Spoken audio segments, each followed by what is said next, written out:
Welcome to the Allegrativity Powercast with Allegra Sinclair. Get ready to punch fear in the throat, show up, and tell your story. Allegra Sinclair is here to help you become the powerful woman you are meant to be. It's finally time to get unstuck and reveal how fabulous you are. And it's time for your host, Allegra Sinclair. Hey, this is Allegra, and welcome. Today's episode is called Why Your Goals Should Be Fiery Panties. Now, I could also have titled this episode, the episode where I encourage you to fly your freak flag, and you'll know why in just a moment. But I've been working really hard behind the scenes on two projects. One, refining my business and podcast to better reflect my strengths and make sure I'm pouring myself into the right people. And two, helping other powerful women tell their stories through their own platforms and podcasts. Now, these are both awesome projects, and I have a ton of energy and passion for both, so I am having a ball. I especially love that I'm taking a hard look at what I'm offering in my business. It keeps my analytical skills sharp and helps me make sure that I haven't gotten lost in the hustle and bustle of everyday life. So as part of my work at sharpening the focus for this podcast, I've been working with a designer on new podcast artwork. But my current artwork is aight, but it isn't pow-pow. You know what I mean? I wanted to be sure that I'm really authentic in all of my branding. So for instance, my tagline, punch fear in the throat, show up and tell your story, didn't appear anywhere on my old art. Why not? Was I hedging my bets so that people who might think I was too much would listen to the show anyway and get sucked in accidentally? Probably not, but this was a good opportunity to make a couple of brand specific tweaks. I've been rocking the punching fear in the throat tagline for a year, and that phrase fits me like my favorite pair of jeans. You know the jeans I mean, we all have them. But, and that's a big old but, I didn't have my tagline on the art. Now, the previous version of my artwork isn't bad. My previous designer produced several mock-ups, and I selected this one of my own free will. But you know what? It's too safe, right? There is little edge, risk, or sass in the first version. And if you've been around here for any amount of time, I am all sorts of sassy. Now, what I call sassy could easily be described differently by others. Some might think a better word would be weird or freaky, but that's okay. We're all freaks. Now, for those of you I just offended by implying that you're freaks, I apologize, but that's kind of the point. Sometimes we get so wrapped up in being like everybody else that we're afraid to be identified as a freak. Why? Because the freaks come out at night? Now, some of you totally missed that song reference, and that's okay. I still love you. Or are we afraid of the freak label because we feel an insane pull to have everyone like and co-sign our decisions? Now, whether we're desperate not to be classified as a freak or we're too hung up on other people's blessing our decisions, both situations can be problematic. Life is much more interesting when we seek out and really grab onto our quirks, our idiosyncrasies, the things that make us unique. I'm okay with freaky, quirky, idiosyncratic. I'm okay with all of that language. Now, I'm not sure where you are in your journey to flying your freak flag, but I have been on that highway since I got those first ugly cat-eyed glasses in the 7th grade. Yep, I didn't dip a toe in. I jumped all the way into the freak water. I was a geeky, nerdy, too smart for a girl, classical piano playing, no rhythm having black girl in advanced placement classes, growing up in Central Jersey, and I knew nobody else like me.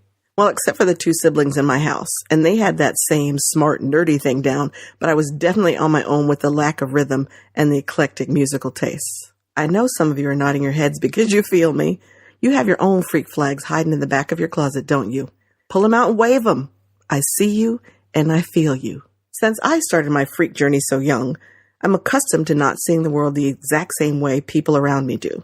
This helped immensely as I shared my new podcast art concept with about a dozen people today. Now, most of the people I shared the design with loved it, and they offered minor tweaks. But two of them stopped just short of hating it. One of them, a dear, dear friend, completely didn't get it. She told me she thought the tagline was scary and violent. Sorry, Subi, but if I love you, you have to know you could end up on my podcast one day. Those are the breaks, so this is your day. And I'm bringing it back. She went on to ask, who punches someone in the throat? Through her text message, I could just hear her gasping and clutching her pearls. I laugh good and hard for about 7 minutes. Who punches someone in the throat? I do. And I want everybody to punch their confidence assassins in the throat so those wenches will be quiet. But guess what? One of my best friends in the world didn't like the design idea. So what? I immediately had 2 thoughts. 1, I really love her, and we will always be friends. And 2, this chick has never listened to my show. Both thoughts are good, but let's focus on the second one. She has never listened to my show. We have been friends for more than 25 years. So she knows me better than many, but she is not my audience. And the fact that she didn't dig my art didn't lessen my infatuation with it. We can still be friends even though we don't like the same stuff. I don't think any less of her because she thought punching fear in the throat was violent. For her, it might be a little freaky, but it really works for me. So I was struck by the fact that I have to be comfortable with me. So the first reminder I got was that I have to be comfortable with me. If others are comfortable, that's great, but it is not a requirement. So the first design concept I received from this new designer was totally not me. I didn't feel that little zing that let me know we were on the right track. My lack of an emotional response was similar to a feeling I got during a recent conversation with my coach about a marketing strategy. We were brainstorming a bunch of ideas, but none of them really excited me. Okay, so that's not what I actually said. You know me too well. What I actually said was that if I get an idea and it doesn't set my panties on fire, I need to keep working. Yep, always a lady. So if I get an idea and it doesn't set my panties on fire, I need to keep looking. So when the first podcast design came in and my panties stayed flame free, I knew I hadn't found the right design yet.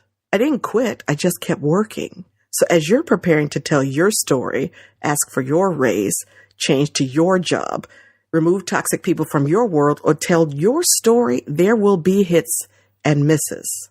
You will have way more ideas than you will implement, and some of them won't be worth all that much. But the process that you go through and the juices that are produced by thinking up all those ideas is priceless. Combine that with your willingness to be enthusiastically, unrelentingly committed to who you are, freak or not, and that's what will make you successful. Again, I'm encouraging you to let your freak flag fly. We all have quirks.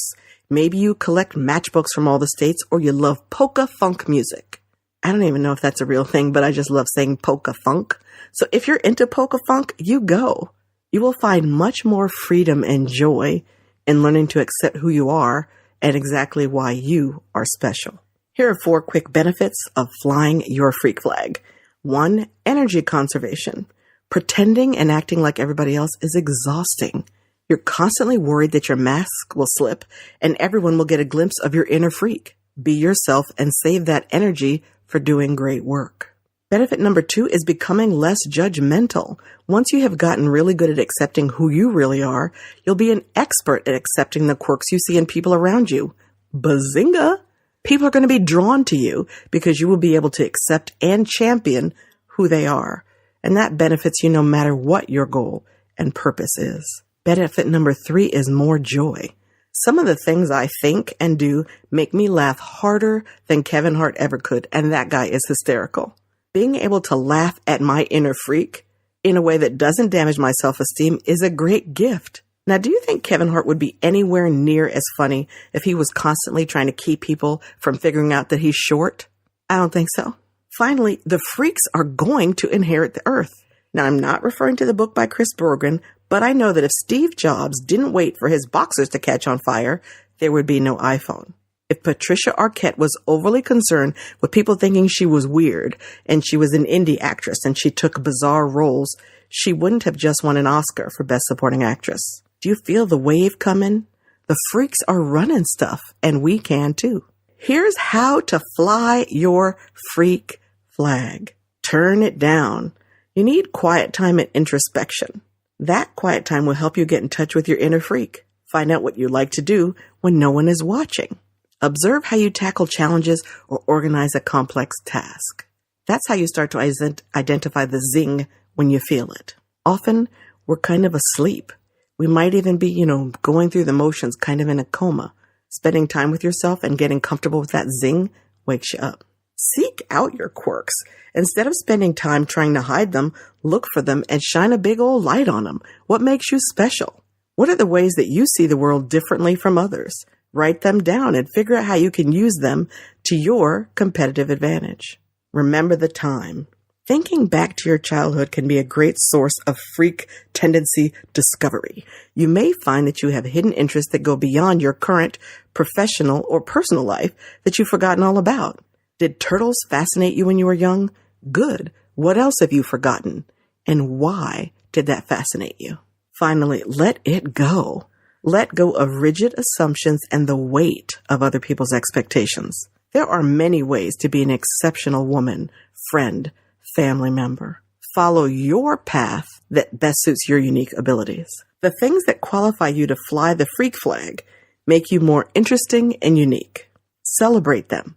Independent thinking and a focus on what sets your panties on fire opens up more opportunities for you. And those opportunities will seem effortless and fun. So what do you think of the new design? Is your freak flag flying? Let me know in the comment box below and have a powerful week. I'll catch you next time. Now you've been given permission to be more powerful and influence more people. If you've enjoyed this episode, please head over to allegrasinclair.com/iTunes and leave a review. It will help Allegra get the message out to more women that they can punch fear in the throat, show up, and tell their stories. We'll see you next time on the Allegrativity Powercast with Allegra Sinclair.